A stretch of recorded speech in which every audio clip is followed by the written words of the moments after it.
मेरे प्यारे देशवासियों, नमस्कार। मन की बात के 110वें एपिसोड में आपका स्वागत है। हमेशा की तरह इस बार भी हमें आपके ढेर सारे सुझाव, इनपुट्स और कमेंट्स मिले हैं और हमेशा की तरह इस बार भी ये चुनौती है कि एपिसोड में किन-किन विषयों को शामिल किया जाए। मुझे पॉजिटिविटी से भरे एक से बढ़कर एक इनपुट्स मिले हैं। इनमें बहुत सारे ऐसे देशवासियों का जिक्र है जो दूसरों के लिए उम्मीद की किरण बनकर उनके जीवन में बेहतरी लाने में जुटे हुए हैं। साथियों, कुछ ही दिन बाद 8 मार्च को हम महिला दिवस मनाएंगे। ये विशेष दिन देश की विकास यात्रा में नारी शक्ति के योगदान को नमन करने का अवसर होता है। महाकवि भरतियार जी ने कहा है कि विश्व तभी समृद्ध होगा जब महिलाओं को समान अवसर मिलेंगे।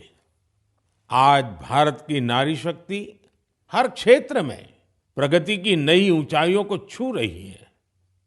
कुछ वर्ष पहले तक किसने सोचा था कि हमारे देश में गांव में रहने वाली महिलाएं भी ड्रोन उड़ाएंगी, लेकिन आज ये संभव हो रहा है।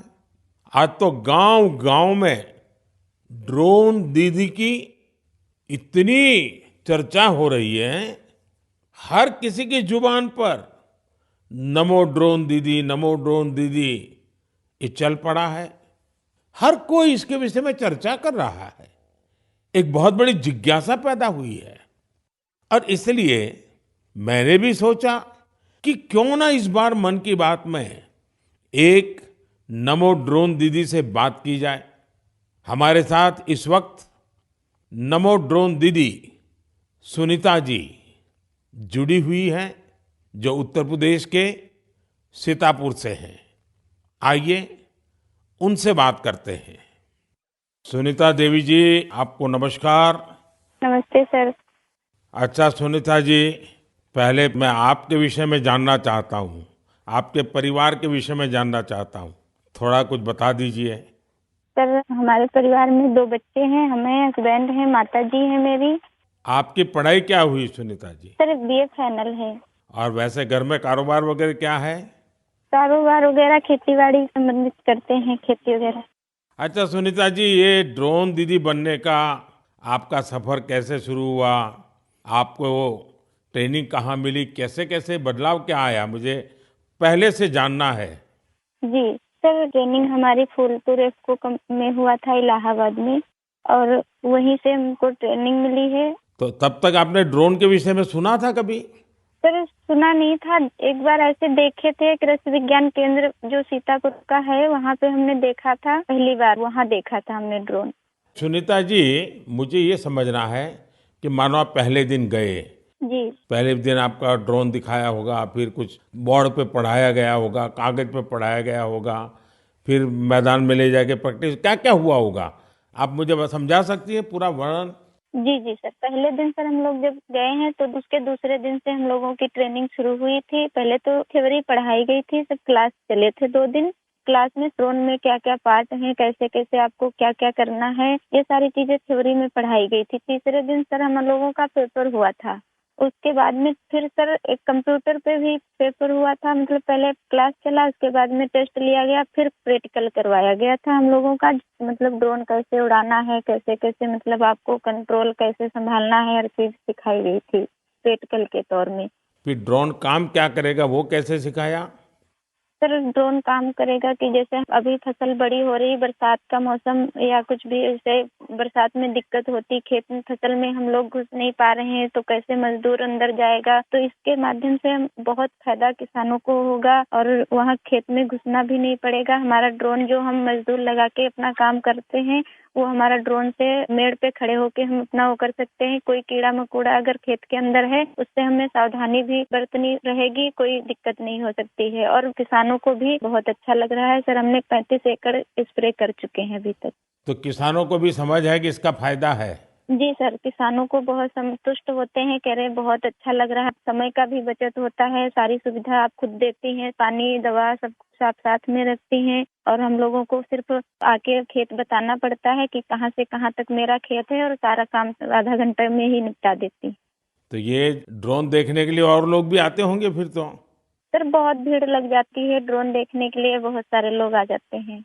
जो बड़े-बड़े फार्मर्स लोग हैं, वो लोग नंबर भी ले जाते हैं कि हम भी आपको बुलाएंगे स्प्रे के लिए। अच्छा, क्योंकि मेरा एक मिशन है लखपति दीदी बनाने का। अगर आज देश भर की बहनें सुन रही हैं, तो एक ड्रोन दीदी आज पहली बार मेरे साथ बात कर रही है, तो क्या कहना चाहेगी आप? जैसे आज मैं अकेले ड्रोन दीदी हूँ, तो ऐसी हजारों बहनें आगे आएं कि मेरे जैसे ड्रोन दीदी वो भी बने। और मुझे बहुत खुशी होगी कि जब मैं अकेली हूँ, मेरे साथ में और हजारों लोग खड़े होंगे, तो बहुत अच्छा लगेगा कि हम अकेले नहीं, बहुत सारे लोग हमारे साथ में ड्रोन दीदी के नाम से पहचानी जाती हैं। चलिए सुनीता जी, मेरी तरफ से आपको बहुत बहुत बधाई। ये नमो ड्रोन दीदी, ये देश में कृषि को आधुनिक बनाने का एक बहुत बड़ा माध्यम बन रही है। मेरी बहुत बहुत शुभकामनाएं। Thank you sir. Thank you. साथियों, आज देश में कोई भी क्षेत्र ऐसा नहीं है जिसमें देश की नारी शक्ति पीछे रह गई हो। एक और क्षेत्र जहां महिलाओं ने अपनी नेतृत्व क्षमता का बेहतरीन प्रदर्शन किया है, वो है प्राकृतिक खेती, जल संरक्षण और स्वच्छता। केमिकल से हमारी धरती माँ को जो कष्ट हो रहा है, जो पीड़ा हो रही है, जो दर्द हो रहा है, हमारी धरती माँ को बचाने में देश की मातृशक्ति बड़ी भूमिका निभा रही है। देश के कोने-कोने में महिलाएं अब प्राकृतिक खेती को विस्तार दे रही है। आज अगर देश में जल जीवन मिशन के तहत इतना काम हो रहा है, तो इसके पीछे पानी समितियों की बहुत बड़ी भूमिका है। इस पानी समिति का नेतृत्व महिलाओं के ही पास है। इसके अलावा भी बहनें बेटियां जल संरक्षण के लिए चौतरफा प्रयास कर रही हैं। मेरे साथ फोन लाइन पर ऐसी ही महिला है कल्याणी प्रफुल्ल पाटिल जी। ये महाराष्ट्र की रहने वाली है। आइए कल्याणी प्रफुल्ल पाटिल जी से बात कर उनका अनुभव जानते हैं। कल्याणी जी नमस्ते। नमस्ते सर जी, नमस्ते। कल्याणी जी, पहले तो आप अपने विषय में, अपने परिवार के विषय में, अपने कामकाज विषय में जरा बताइए। सर, मैं एमएससी माइक्रोबायोलॉजी हूँ और मेरे घर में मेरे पतिदेव, मेरी सास है और मेरे 2 बच्चे और 3 साल से मैं अपने ग्राम पंचायत में कार्यरत हूँ। और फिर गांव में खेती के काम में लग गई, क्योंकि आपके पास बेसिक नॉलेज भी है, आपकी पढ़ाई भी क्षेत्र में हुई है और अब आप खेती में जुड़ गई हैं। तो क्या-क्या नए प्रयोग किए हैं आपने? सर, हमने जो 10 प्रकार के हमारी वनस्पति है, उसको एकत्रित करके उससे हमने ऑर्गेनिक फवारनी बनाया। जैसे कि जो हम पेस्टिसाइड वगैरह स्प्रे करते, तो उससे पेस्ट वगैरह जो हमारी मित्र कीट रहती है, वो नष्ट हो रहे हैं और हमारी सॉइल का पोल्यूशन होता है। जो सब केमिकल चीजें वो पानी में घुल मिल रही है, उसकी वजह से हमारे बॉडी पर भी हानिकारक परिणाम दिख रहे हैं। उस हिसाब से हमने कम से कम पेस्टिसाइड का यूज करके। तो एक प्रकार से आप पूरी तरह प्राकृतिक खेती की तरफ जा रही हैं। हाँ, जो अपनी पारंपरिक खेती है सर, वैसे हमने की पिछले साल। क्या अनुभव आया प्राकृतिक खेती में? सर, जो हमारी महिला है, उनको जो खर्च है वो कम लगा और जो प्रोडक्ट है सर, तो वो समाधान था कि हमने विदाउट पेस्ट वो किया है, क्योंकि अब कैंसर के प्रमाण जो बढ़ रहे हैं, जैसे शहरी भागों में तो है, लेकिन गांव में भी हमारे उसका प्रमाण बढ़ रहा है। तो उस हिसाब से अगर आप अपने आगे के परिवार को अपने सुरक्षित करना है, तो ये मार्ग अवलंबना जरूरी है। इस हिसाब से वो महिलाएं भी सक्रिय सहभाग इसके अंदर दिखा रही है। अच्छा कल्याणी जी, आपने कुछ जल संरक्षण में भी काम किया है, उसमें क्या किया है आपने? सर, रेन वाटर हार्वेस्टिंग जो हमारे शासकीय जितने भी इमारतें हैं, जैसे कि प्राथमिक शाला हुई, आंगनवाड़ियाँ हुए, हमारी ग्राम पंचायत की जो बिल्डिंग है, वहाँ के जो पानी है बारिश का, वो सब इकट्ठा करके हमने एक जगह पे कलेक्ट किया हुआ है। और जो रिचार्ज शाफ्ट है सर, कि बारिश का पानी जो गिरता है वो जमीन के अंदर परकोलेट होना चाहिए, तो उस हिसाब से हमने 20 रिचार्ज शाफ्ट हमारे गांव के अंदर किए हुए हैं और 50 रिचार्ज शाफ्ट का सैंक्शन हो गया है। अब जल्दी ही उसका भी काम चालू होने वाला है। चलिए कल्याणी जी, आपल्याशी बोलून खूप आनंद झाला. तुम्हाला खूप खूप शुभेच्छा. सर धन्यवाद, सर धन्यवाद. मलाही तुमच्याशी बोलून खूप खूप आनंद झाला. म्हणजे माझ्या आयुष्याचं संपूर्ण सार्थकी लागलं माझं जीवन, असं मी समजते. बस सेवा करा. चलिए, आपका नाम ही कल्याणी है तो आपको तो कल्याण करना ही करना है. धन्यवाद जी. नमस्कार. धन्यवाद सर, धन्यवाद. साथियों, चाहे सुनीता जी हो या कल्याणी जी, अलग अलग क्षेत्रों में नारी शक्ति की सफलता बहुत प्रेरक है. मैं एक बार फिर हमारी नारी शक्ति की इस स्पिरिट की हृदय से सराहना करता हूं. मेरे प्यारे देशवासियों, आज हम सबके जीवन में टेक्नोलॉजी का महत्व बहुत बढ़ गया है. मोबाइल फोन, डिजिटल गैजेट्स हम सबकी जिंदगी का अहम हिस्सा बन गए हैं.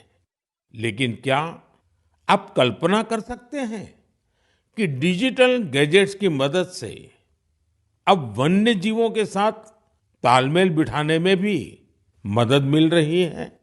कुछ दिन बाद 3 मार्च को विश्व वन्य जीव दिवस है. इस दिन को वन्य जीवों के संरक्षण के प्रति जागरूकता फैलाने के उद्देश्य से मनाया जाता है. इस वर्ष वर्ल्ड वाइल्ड लाइफ डे की थीम में डिजिटल इनोवेशन को सर्वोपरि रखा गया है. आपको ये जानकर खुशी होगी कि हमारे देश के अलग-अलग हिस्सों में वन्य जीवों के संरक्षण के लिए टेक्नोलॉजी का खूब उपयोग हो रहा है. पिछले कुछ वर्षों में सरकार के प्रयासों से देश में बाघों की संख्या बढ़ी है. महाराष्ट्र के चंद्रपुर के टाइगर रिजर्व में बाघों की संख्या 250 से ज्यादा हो गई है. चंद्रपुर जिले में इंसान और बाघों के संघर्ष को कम करने के लिए आर्टिफिशियल इंटेलिजेंस की मदद ली जा रही है. यहाँ गांव और जंगल की सीमा पर कैमरे लगाए गए हैं.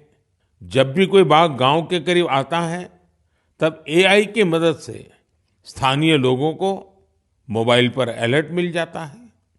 आज इस टाइगर रिजर्व के आसपास के 13 गांवों में इस व्यवस्था से लोगों को बहुत सुविधा हो गई है और बाघों को भी सुरक्षा मिली है. साथियों, आज युवा एंटरप्रेन्योर्स भी वन्य जीव संरक्षण और इको टूरिज्म के लिए नए नए इनोवेशन सामने ला रहे हैं.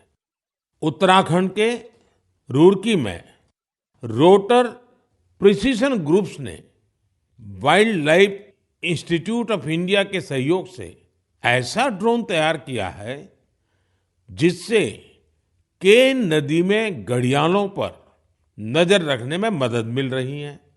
इसी तरह बेंगलुरु की एक कंपनी ने बघीरा और गरुड़ नाम का ऐप तैयार किया है. बघीरा ऐप से जंगल सफारी के दौरान वाहन की स्पीड और दूसरी गतिविधियों पर नजर रखी जा सकती है. देश के कई टाइगर रिजर्व में इसका उपयोग हो रहा है.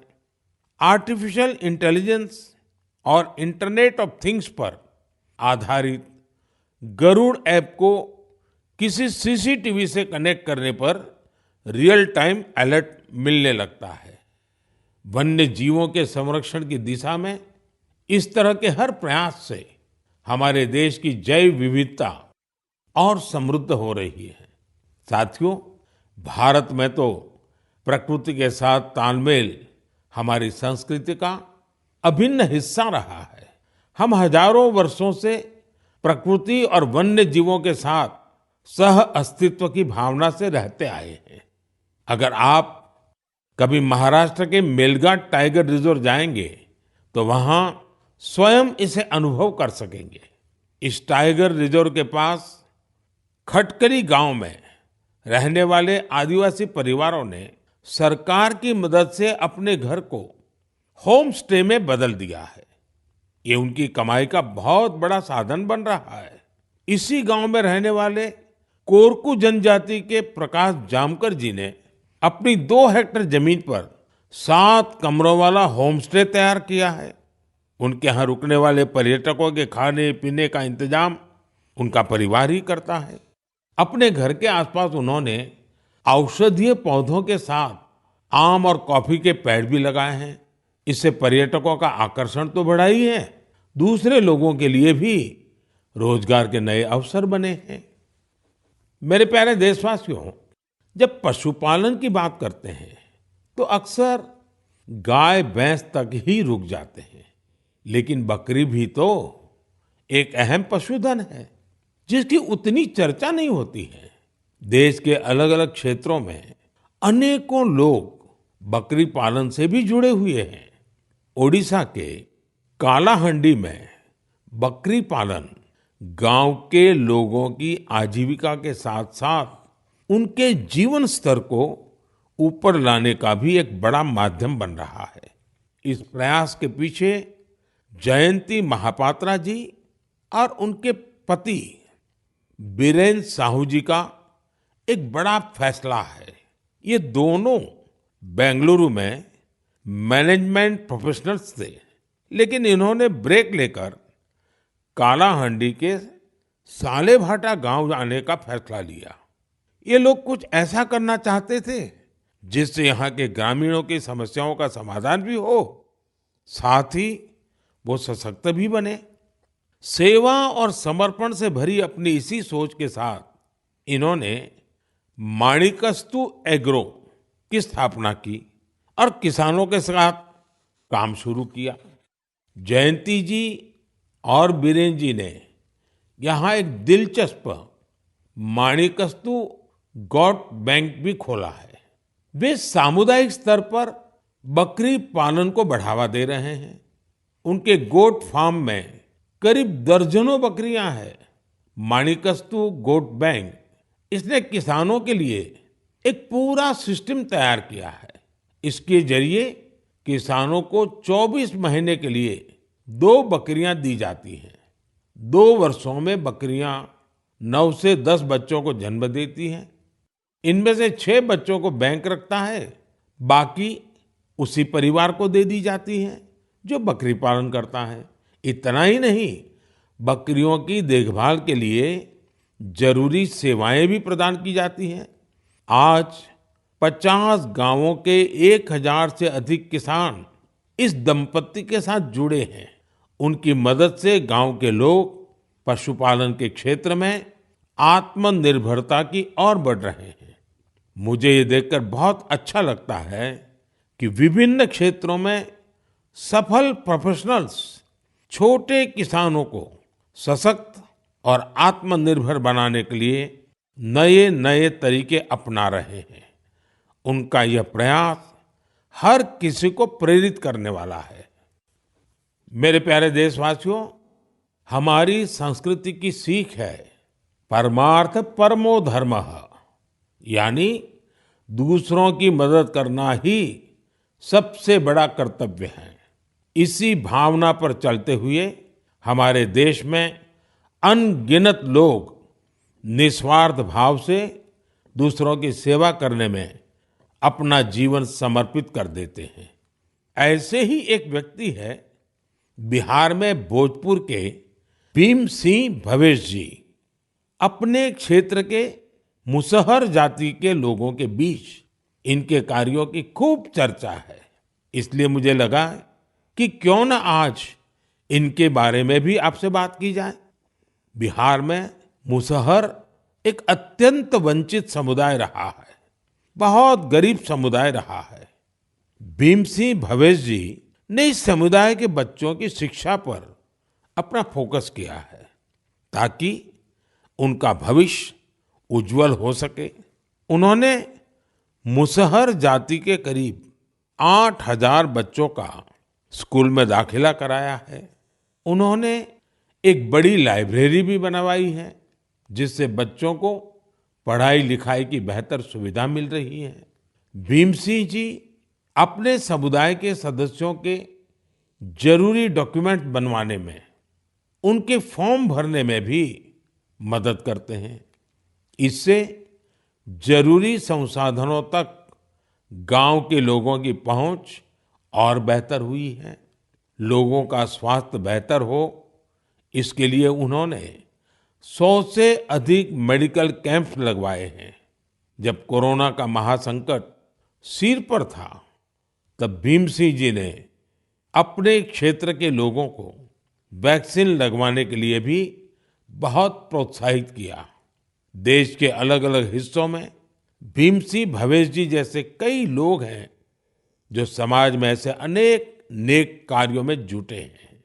एक जिम्मेदार नागरिक के तौर पर हम इसी प्रकार अपने कर्तव्यों का पालन करेंगे तो यह एक सशक्त राष्ट्र के निर्माण में बहुत ही मददगार साबित होगा। मेरे प्यारे देशवासियों, भारत की सुंदरता, यहाँ की विविधता और हमारी संस्कृति के अलग अलग रंगों में भी समाहित है। मुझे ये देखकर अच्छा लगता है कि कितने ही लोग निस्वार्थ भाव से भारतीय संस्कृति के संरक्षण और इसे सजाने संवारने के प्रयासों में जुटे हैं। आपको ऐसे लोग भारत के हर हिस्से में मिल जाएंगे। इनमें से बड़ी संख्या उनकी भी है जो भाषा के क्षेत्र में काम कर रहे हैं। जम्मू कश्मीर में गांदरबल के मोहम्मद मानशाह जी पिछले 3 दशकों से गोजरी भाषा को संरक्षित करने के प्रयासों में जुटे रहे हैं। वे गुजर बकरवाल समुदाय से आते हैं जो कि एक जनजातीय समुदाय है। उन्हें बचपन में पढ़ाई के लिए कठिन परिश्रम करना पड़ा था। वो रोजाना 20 किलोमीटर की दूरी पैदल तय करते थे। इस तरह की चुनौतियों के बीच उन्होंने मास्टर्स की डिग्री हासिल की और ऐसे में ही उनका अपनी भाषा को संरक्षित करने का संकल्प दृढ़ हुआ। साहित्य क्षेत्र में मानशाह जी के कार्यों का दायरा इतना बड़ा है कि इसे करीब 50 संस्करणों में सहेजा गया है। इनमें कविताएं और लोकगीत भी शामिल हैं। उन्होंने कई किताबों का अनुवाद गोजरी भाषा में किया है। साथियों, अरुणाचल प्रदेश में तिरप के बनवंग लोसू जी एक टीचर हैं। उन्होंने वांचो भाषा के प्रसार में अपना अहम योगदान दिया है। यह भाषा अरुणाचल प्रदेश, नागालैंड और असम के कुछ हिस्सों में बोली जाती है। उन्होंने एक लैंग्वेज स्कूल बनवाने का काम किया है। इसके वांचो भाषा की एक लिपि भी तैयार की है। वो आने वाली पीढ़ियों को भी वांचो भाषा सिखा रहे हैं ताकि इसे लुप्त होने से बचाया जा सके। साथियों, हमारे देश में बहुत सारे ऐसे लोग भी हैं जो गीतों और नृत्यों के माध्यम से अपनी संस्कृति और भाषा को संरक्षित करने में जुटे हैं। कर्नाटका के वेंकप्पा अंबाजी सुगेटकार, उनका जीवन भी इस मामले में बहुत प्रेरणादायी है। यहाँ के बागलकोट के रहने वाले सुगाटकर जी एक लोक गायक हैं। इन्होंने 1000 से अधिक गोंधड़ी गाने गाए हैं। साथ ही इस भाषा में कहानियों का भी खूब प्रचार प्रसार किया है। उन्होंने बिना फीस लिए सैकड़ों विद्यार्थियों को ट्रेनिंग भी दी है। भारत में उमंग और उत्साह से भरे ऐसे लोगों की कमी नहीं, जो हमारी संस्कृति को निरंतर समृद्ध बना रहे हैं। आप भी इनसे प्रेरणा लीजिए, कुछ अपना करने का प्रयास करिए, आपको बहुत संतोष का अनुभव होगा। मेरे प्यारे देशवासियों, 2 दिन पहले मैं वाराणसी में था और वहां मैंने एक बहुत ही शानदार फोटो प्रदर्शनी देखी। काशी और आसपास के युवाओं ने कैमरे पर जो मोमेंट कैप्चर किए हैं वो अद्भुत है। इसमें काफी फोटोग्राफ्स ऐसी हैं जो मोबाइल कैमरे से खींची गई थी। वाकई आज जिसके पास मोबाइल है वो एक कंटेंट क्रिएटर बन गया है। लोगों को अपना हुनर और प्रतिभा दिखाने में सोशल मीडिया ने भी बहुत मदद की है। भारत के हमारे युवा साथी कंटेंट क्रिएशन के क्षेत्र में कमाल कर रहे हैं। चाहे कोई भी सोशल मीडिया प्लेटफॉर्म हो, आपको अलग अलग विषयों पर अलग अलग कंटेंट शेयर करते हमारे युवा साथी मिल ही जाएंगे। टूरिज्म हो, सोशल कॉज हो, पब्लिक पार्टिसिपेशन हो या फिर प्रेरक जीवन यात्रा, इनसे जुड़े तरह तरह के कंटेंट्स सोशल मीडिया पर मौजूद है। कंटेंट क्रिएट कर रहे देश के युवाओं की आवाज आज बहुत प्रभावी बन चुकी है। उनकी प्रतिभा को सम्मान देने के लिए देश में नेशनल क्रिएटर्स अवार्ड शुरू किया गया है। इसके तहत अलग अलग कैटेगरीज में उन चेंज मेकर्स को सम्मानित करने की तैयारी है जो सामाजिक परिवर्तन की प्रभावी आवाज बनने के लिए टेक्नोलॉजी का उपयोग कर रहे हैं। यह कॉन्टेस्ट माईगॉव पर चल रहा है और मैं कंटेंट क्रिएटर्स को इससे जुड़ने के लिए आग्रह करूंगा। आप भी अगर ऐसे इंटरेस्टिंग कंटेंट क्रिएटर्स को जानते हैं तो उन्हें नेशनल क्रिएटर्स अवार्ड के लिए जरूर नॉमिनेट करें। मेरे प्यारे देशवासियों, मुझे इस बात की खुशी है कि कुछ दिन पहले ही चुनाव आयोग ने एक और अभियान की शुरुआत की है, मेरा पहला वोट देश के लिए। इसके जरिए विशेष रूप से फर्स्ट टाइम वोटर्स से अधिक संख्या में मतदान करने का आग्रह किया गया है। भारत को जोश और ऊर्जा से भरी अपनी युवा शक्ति पर गर्व है। हमारे युवा साथी चुनावी प्रक्रिया में जितनी अधिक भागीदारी करेंगे, इसके नतीजे देश के लिए उतने ही लाभकारी होंगे। मैं भी फर्स्ट टाइम वोटर्स से आग्रह करूंगा कि वह रिकॉर्ड संख्या में वोट करें। 18 का होने के बाद आपको 18वीं लोकसभा के लिए सदस्य चुनने का मौका मिल रहा है। यानी ये 18वीं लोकसभा भी युवा आकांक्षा का प्रतीक होगी। इसलिए आपके वोट का महत्व और बढ़ गया है। आम चुनावों की इस हलचल के बीच आप युवा न केवल राजनीतिक गतिविधियों का हिस्सा बनिए, बल्कि इस दौरान चर्चा और बहस को लेकर भी जागरूक बने रहिए।